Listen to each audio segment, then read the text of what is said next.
What's the damage?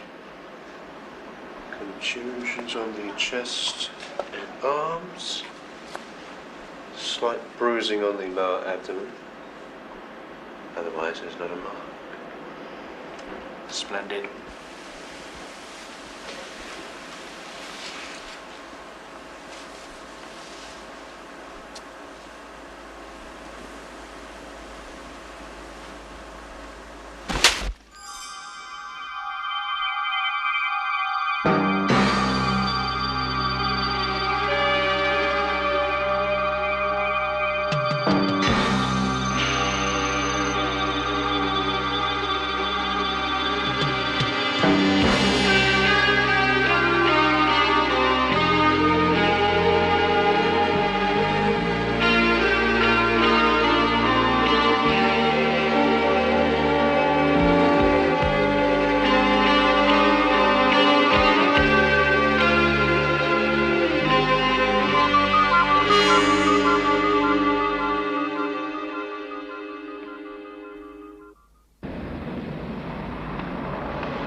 Hi. Morning, Ruth. Hey, stop. Turn round. You're overweight. So, what's new? How do you like to start fighting the flab? So long as it doesn't involve any exercise or cutting down on any of my food. All it involves is a large dose of masochism. Listen to this. Dear Gwen, I've just completed a 10-week course with a new weight-reducing organization called Think Thin. Physically, it was a success. I lost nearly 1.5 stones, but at what a price. The technique they use destroys all your self-confidence, and I'm sure it could turn someone with a mental or psychological problem into a nervous wreck. Why don't you get one of your reporters to take the course? It'd make an interesting article, and you'd be doing a public service. Well? Oh, great. The assignment of the year. And what made you think of little old me? Not so little. That's why I'm offering you a world exclusive. Well, why didn't you get one of the fellas to go? They're more overweight than I am. This is the women's page, lovey, and our readers are not interested in overweight men. They're interested in themselves and new ways of keeping slim, young, and beautiful. Well, I don't know why we have a woman's page. We don't have a men's page. I mean, how are we going to get rid of sexism in this country if even Fleet Street think that women are self-centered morons with no minds of their own? Ours not to reason why, ours just to increase the female readership of the paper. Yes, well, I'd like to write about the real world for a change. You know, the real heartaches, the shocks that flesh is heir to. Oh, it's just that I am fed up with fashion shows and potted plants and perfect kitchens. Ruth! You can't go walking about with Epping Forest on your shoulder. If you want to be independent, then resign and write a bestseller. Well, do you have any background stuff on this place? Not much. It's based at the Chesterton Clinic. So presumably it's funded by the same foundation. Chesterton? Do you know who runs it? A man called Willis. Willis. Used to be a PE teacher at a South London comprehensive. 6 months after he resigned, he emerged as the director of Think Thin. How long do I have to stick with this? As long as you can. I suggest you do some short interim reports, and then we'll do a big spread when you're finished. Right? Okay. Oh, and Ruth, get Roland to get a shot of you each week so that the readers can follow your progress. Progress? Why do you skeletons assume that cutting everybody down to your size is progress? I'm with Caesar. Let me have men that are fat.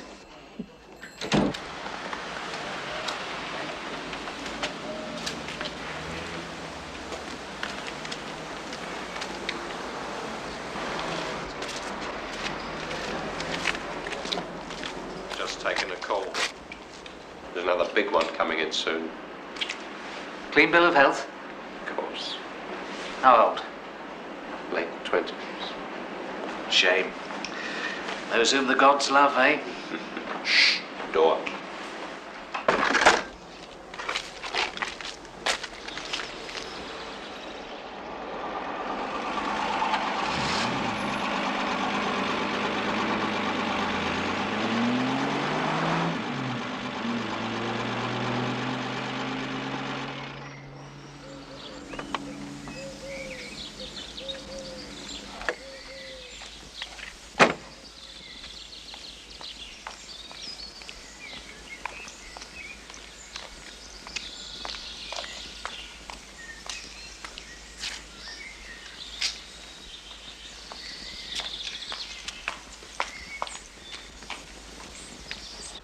everybody?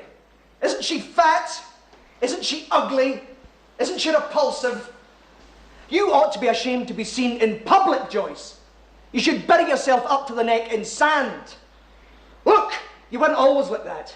A slim young girl without an ounce of surplus fat. You put on all that weight through sheer self-indulgence. Do you like looking so unattractive, Joyce? You enjoy making men turn away in disgust? Then what makes you so greedy? What makes you stuff your face with starchy foods all day? Don't know. Boredom, I suppose. Boredom? What have you got to be bored about, Joyce? You say you love your husband, you love your children. Yes, but they're always away. I'm lonely. Well, do something about it, you stupid cow! Start jogging, start a creche, a political party, anything to take your mind off your guts. Have you looked in the mirror lately? Yeah.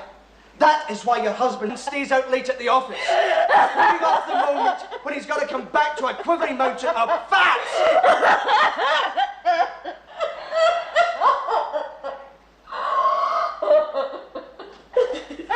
It's all right, Joyce. It's all right. Here, I think you've got the message. Off you go.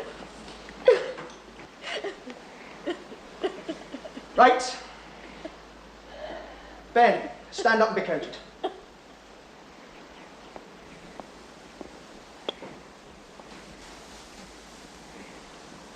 Well, what do you think, folks? A slight improvement. I think I can see an image of the slim inner male there. How much have you lost, Ben? I haven't. Matter of fact, I've gained a couple of pounds. Well, doesn't show. You're thinking thin. Now that's important. Congratulations, Ben. Right, we've got a first-time fatty with us tonight. You'd like to come forward, Ruth? You got that photograph? Yes? As I thought. Nothing congenital about your condition, is there? No. Well, you're going to have to pull yourself together, young lady. Start counting the calories. Because if you don't, you will be as big as a house by the time you're 40. Thanks.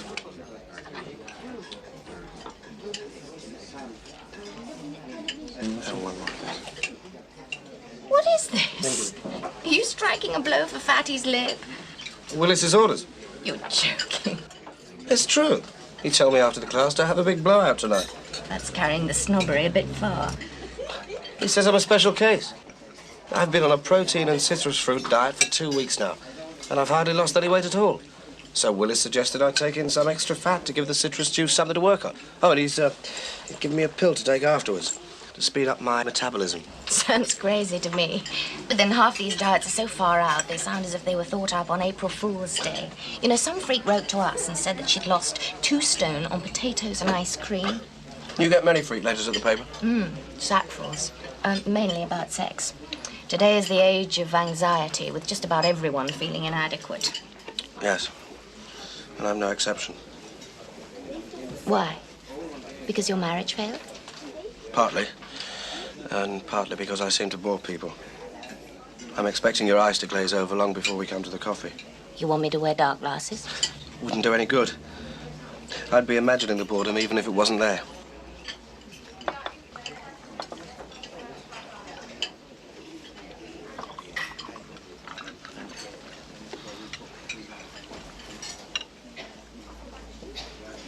You're something in the city, right? I'm a merchant banker. Oh, have I struck gold?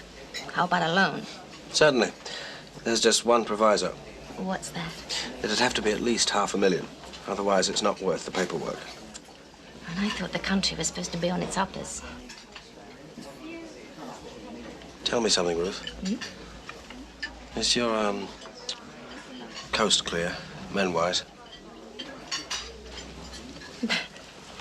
My coast is so clear you can see right down to the seabed, and there's only a couple of wrecks down there. Good. And how about your coast, woman-wise? Hasn't been a vessel in sight for over a year. Sounds idyllic. I just love uninhabited islands.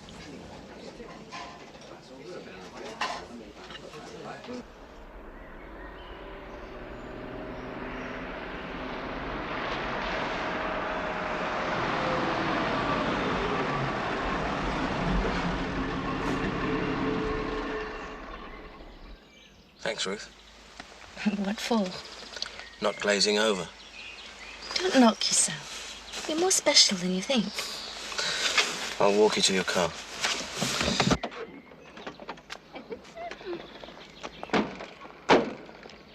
Okay. Oh. I hope Willis knows what he's doing. I feel absolutely bloated. Do you know what he asked me at my interview? He asked whether I'd ever suffered from food poisoning. Yes. He asked me that too. It's rather odd, I thought. Perhaps it's dangerous for somebody who suffered from salmonella. Might bring it on again or something. Perhaps. Well? Well?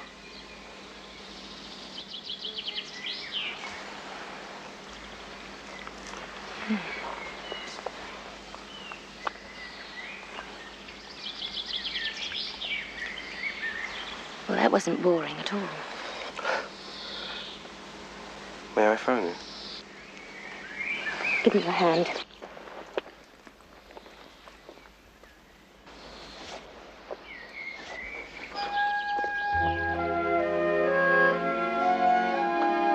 What's that? My phone number.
Miss Cairns, Speaking. this is the Hertfordshire Police, miss. Are you acquainted with a Mr. Ben Faraday? Yes, I am. Why? Is something the matter? I'm afraid Mr. Faraday has had an accident, miss. He drove off the road last night and crashed into a tree. Crashed? Well, is he badly hurt? He's dead, miss. He must have died instantly. Oh. How did you get my number? It was written on his hand. You know where we can get in touch with his next of kin? No. No, I'm sorry, I don't.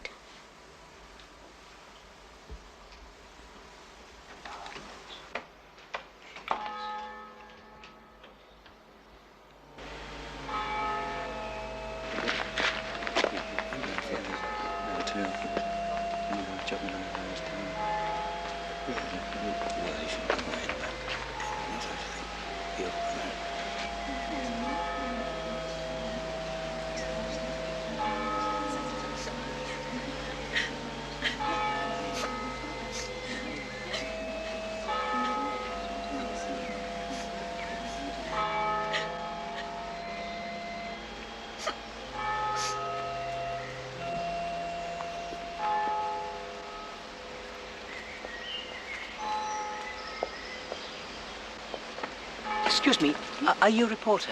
Yes. Could I have a word with you? What about? I don't mean here. Later. Somewhere private. Now listen, Andrew.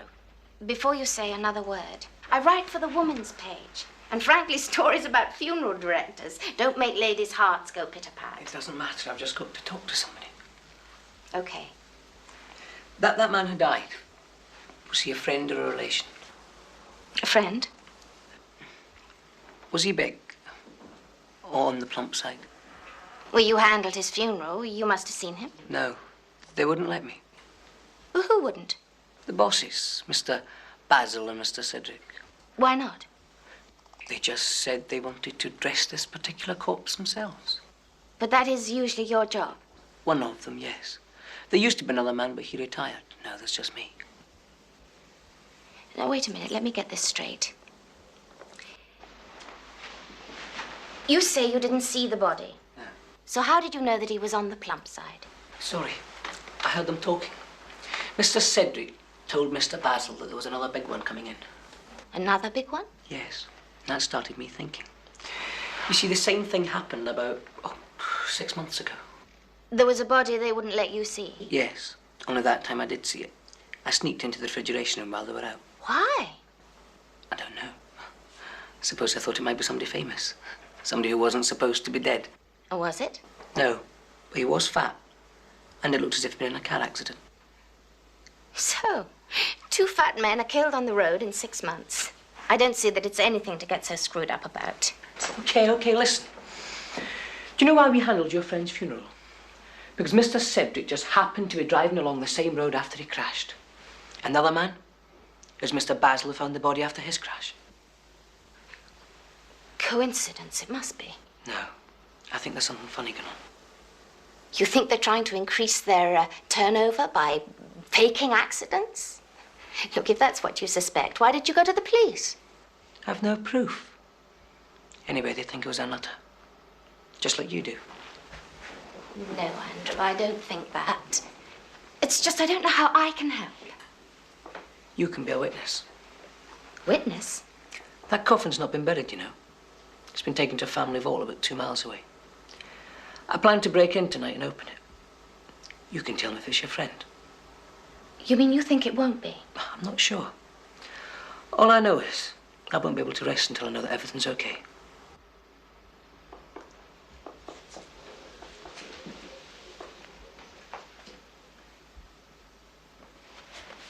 You realize you'd be committing a crime? Of course.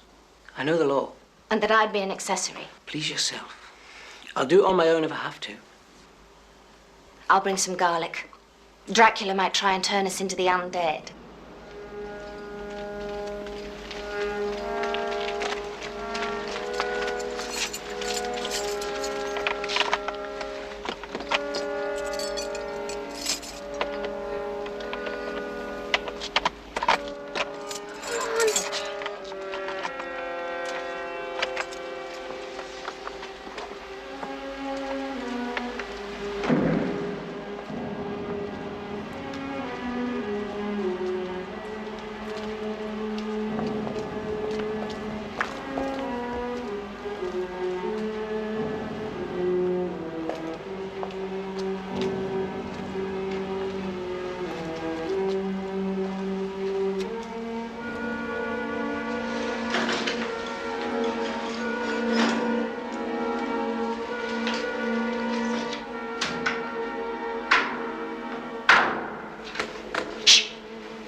Maybe it's Dracula.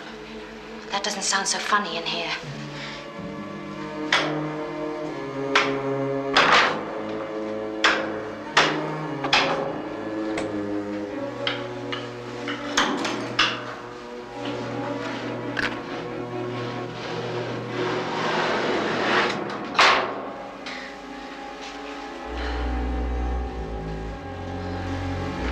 Why is he bandaged up like that? Search me, we usually dress him in the best clothes. What are you doing? We came here to make a check, didn't we? No, Andrew, please. It's only a body. Your mate's got no further use for it. I don't think he'd care. I care. It's desecration. if you don't fancy it, don't look.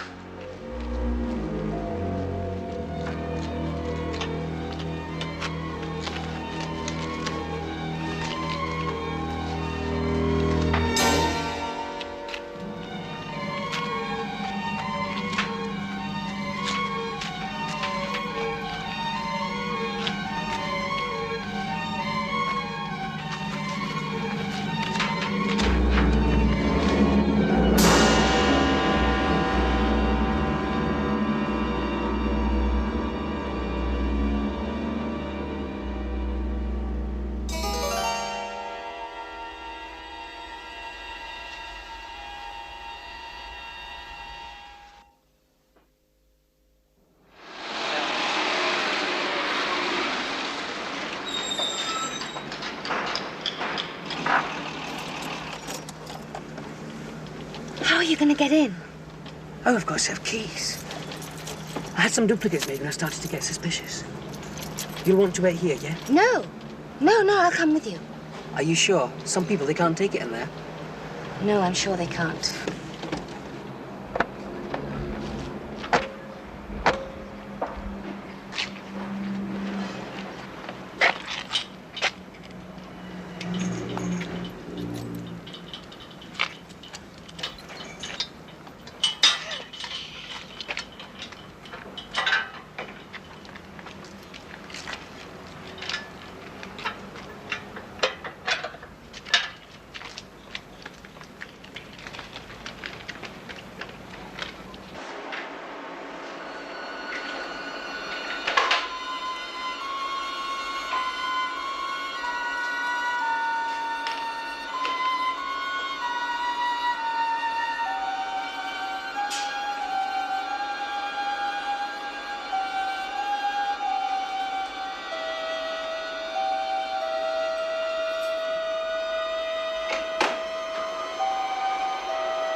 Okay, so now we can go to the police. And what are we going to tell them? That the governor's been mutilating corpses. It's a very serious offence, that. So is breaking into private vaults and opening coffins. We'll only get ourselves into trouble. Yeah. Besides, it may be my chance to get off the woman's page. Show that big white chief exactly what I can do. What? Play detective, do you mean? If we can discover what they're up to, I can give that paper a real exclusive.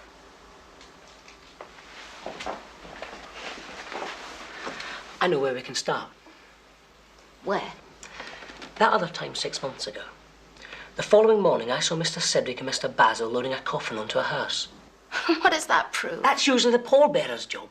And they'd nothing on that day. I've already checked the diary. Well, maybe the coffin was empty, or they were on their way to fetch a corpse. No. From the way they were struggling, there was obviously something inside the coffin. Maybe it was a private funeral. Too private to be in the diaries. I checked the limousines as well. They were all in the garage. Have you ever heard of a funeral with no cards for the mourners? You think the same thing may happen tomorrow? Well, if you were to park outside our yard, you'd find out, wouldn't you?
students.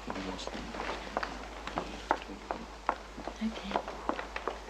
Thank you. You're looking for me, Miss Kins? No. Yes. Yes, I wanted a word with you. What about? I hope you're not going to give up your classes. I don't know yet. Is there somewhere we could talk?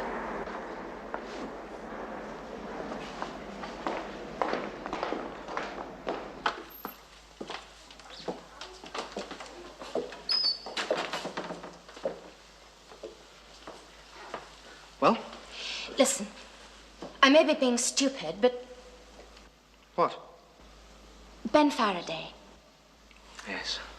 why did you encourage him to go on stuffing himself with food? Well, it's part of his prescribed treatment. Well, who prescribed it? You? The doctors. And the pill that you gave him? To speed up his metabolism, I believe you told him. Well, that's what they told me. I'm afraid I'm no scientist, Miss Keynes. I couldn't tell you what was in the pill or how it worked.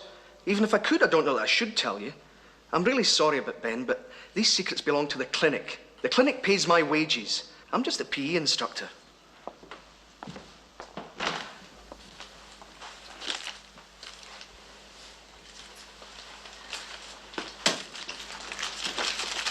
It's perfectly in order, the usual amount. The usual amount. Thank you. Another satisfactory transaction on both sides. I'll be in touch when we need further supplies. We may be forced to increase our prices, Mr. Rothwell, if the frequency goes on increasing. No? Cost of living. You understand. In a manner of speaking, sir. And the risks involved. Very well. Shall we say an extra 5%?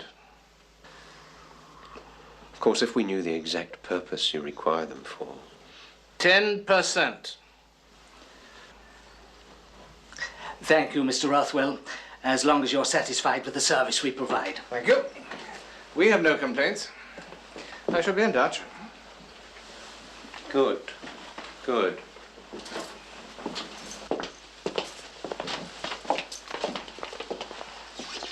Goodbye, Mr. Rothwell. Until the next time.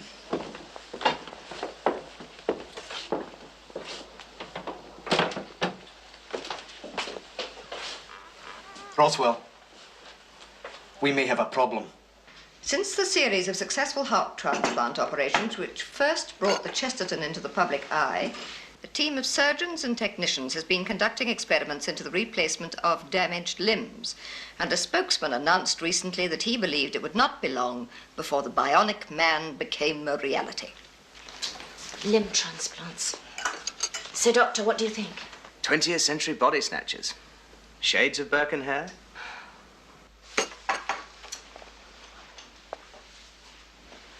Yeah, I'm sure Andrew's right. There is something funny going on. Look, I would like to follow it up. But it isn't our territory. And even if you do come up with a story, the big white chief will probably take it away from you. Well, I shall resign. And I shall write the bestseller. Okay. I think you deserve a shot at it. Thank you. Doctor, I shall need a referral letter. Oh, yes. Intermittent claudication of the left leg. That's your trouble. Oh. The condition has been deteriorating considerably during the last 6 months. I shall recommend a vein transplant.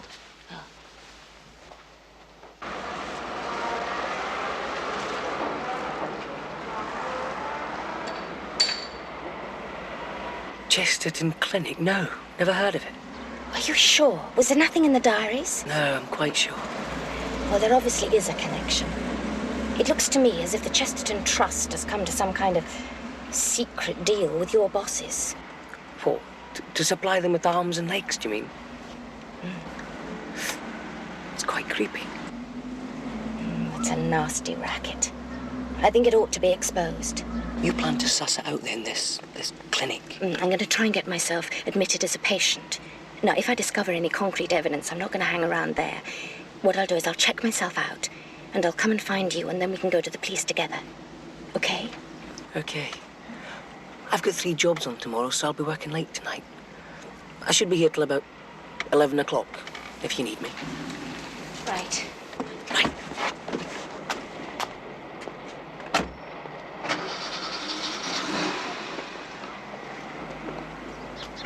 By the way, I'd be careful if I were you. If they really did fix up those accidents, they wouldn't think twice about fixing yours. Well, if they do, Andrew, I expect you to give me a royal send-off.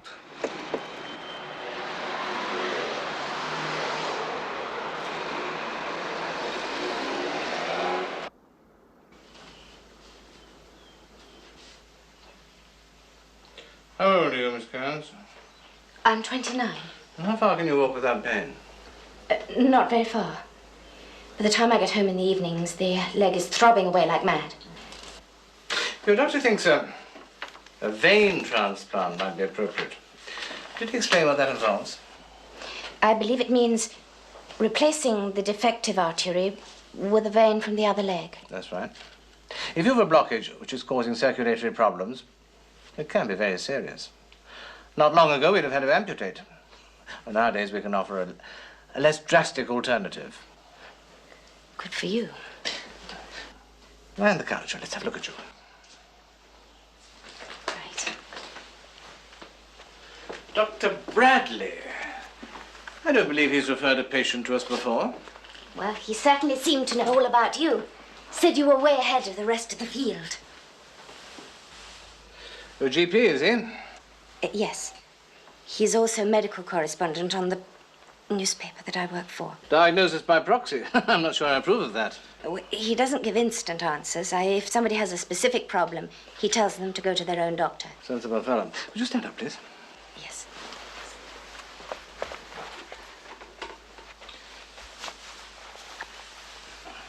That head? Yes. What about that?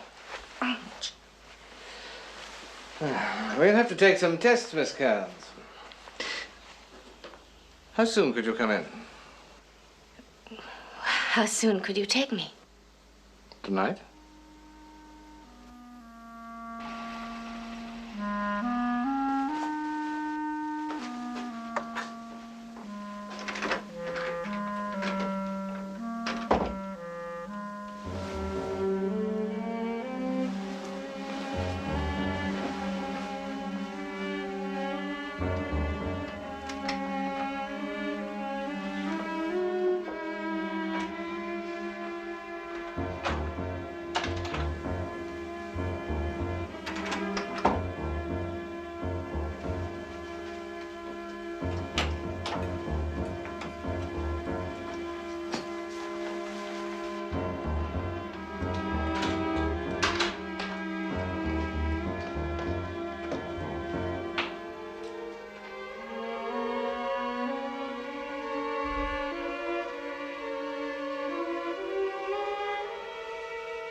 Unexpected guest, eh?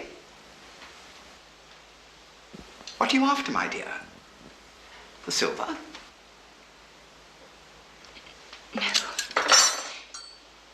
No, I was just driving past and I happened to see the house. I have this thing about English country houses. So you thought you'd pay us a visit? How nice. Are you hungry? Well, Crenshaw, set another place for dinner. Yes, sir.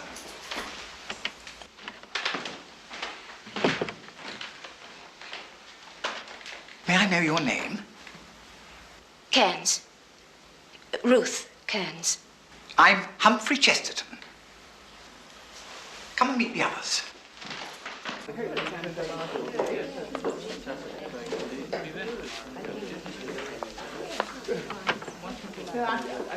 Ruth Cairns, everyone.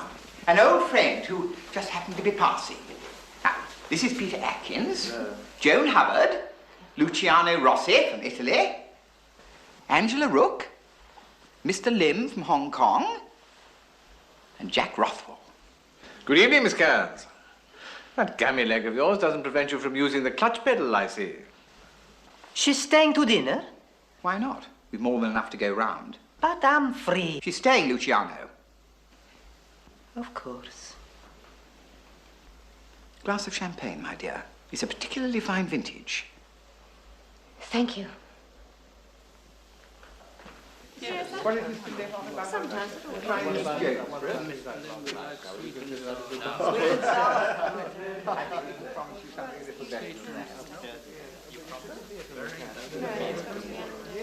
Bit frightening, aren't they? When I first came, I was absolutely petrified. But they're not a bad lot, really, not when you get to know them. Are you a friend of Sir Humphrey's? I know what you're thinking. You're thinking, what's that common-looking woman doing in a posh house like this? No, I wasn't, I assure you. I was just... you were. It's all right, love. I still can't believe it myself after all this time. Joan Hubbard from Bolton, hobnobbing with the gentry. Do you know, I still have to pinch myself to make sure I'm not dreaming. There we are, my dear. Your very good health. Cheers. If you'll excuse me. Oh, he's a good host, isn't he? Such perfect manners. Oh, and attractive, too. A rich, handsome widower. Oh, he'd make a grand catch, wouldn't he? How long have you known him? Humphrey? Oh, just over a year. Well, how did you meet? On a plane. Well, that's how we all met. Oh. Well, you mean you were all on the same flight? Yes. Yes. From London to Marrakesh. Oh. Marrakesh. You mean the one that crashed in the Atlas Mountains? Yes. We're the only survivors. So this is a sort of reunion? That's right, yes. We meet once a month. This is our 13th. But why? Oh, I'd have thought it was an experience that you'd rather forget. We like to remember the others. The passengers what died. My husband, for one. We were sitting right next to each other. And yet all I got were a couple of bruises. Well, you were lucky. How long was it before they found you? 2 weeks? 2.5. Amazing. Well, the papers said it was a miracle. The search parties had given up hope of finding anyone alive. They shouldn't have done. It's extraordinary how canny people can be when they're up against it. Hmm? The things they can bring themselves to do.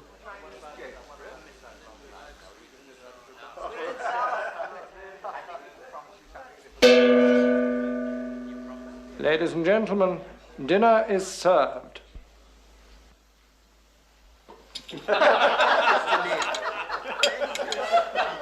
Sorry to hear about your wife, Luciano. Still, she went quickly. That must have been a blessing. It was. She was in great pain. Still, if she had lived, it would have only prolonged the suffering. Yes, when I lost my poor dear Penelope, it was some consolation that her death was instantaneous. What happened to her? A riding accident. Well, we have a great black mare called Thundercloud. Moody beast, unpredictable. Penelope thought she could control her. Turned out she couldn't. Have you thought of marrying again, Humphrey? Well, I've thought of it, but you know how it is. At my age, one gets rather set in one's ways. Difficult to find a woman who's prepared to adapt. How about you, Ruth? Are you married? No. No, I'm a workaholic. Difficult to find a man who's prepared to adapt. Perhaps you and Humphrey should get together. I doubt if our tastes would coincide. Why do you say that? Well, you don't even know me at all. True. But with such an age gap between us, I think there might also be a credibility gap. I'm a creature of habit, my dear, and you might find some of my habits a little eccentric. I'm sure she'd come to share them, Humphrey, in time. I doubt it. I doubt if anyone could share them who hasn't had to make a virtue of necessity. Crenshaw, I believe we're ready for the main course. Yes, sir.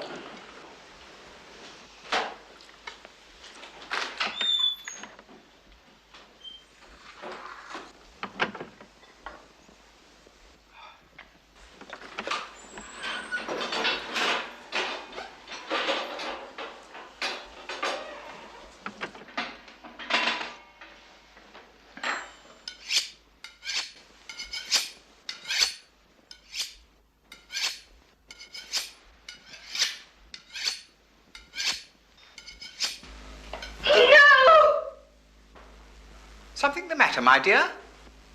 I know who's under there. Oh, I think you're all disgusting.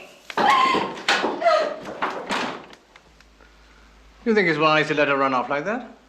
If she doesn't want to stay, that's her funeral. By the way, I hope you can all stay the night, because tomorrow I think I can promise you a very special meal.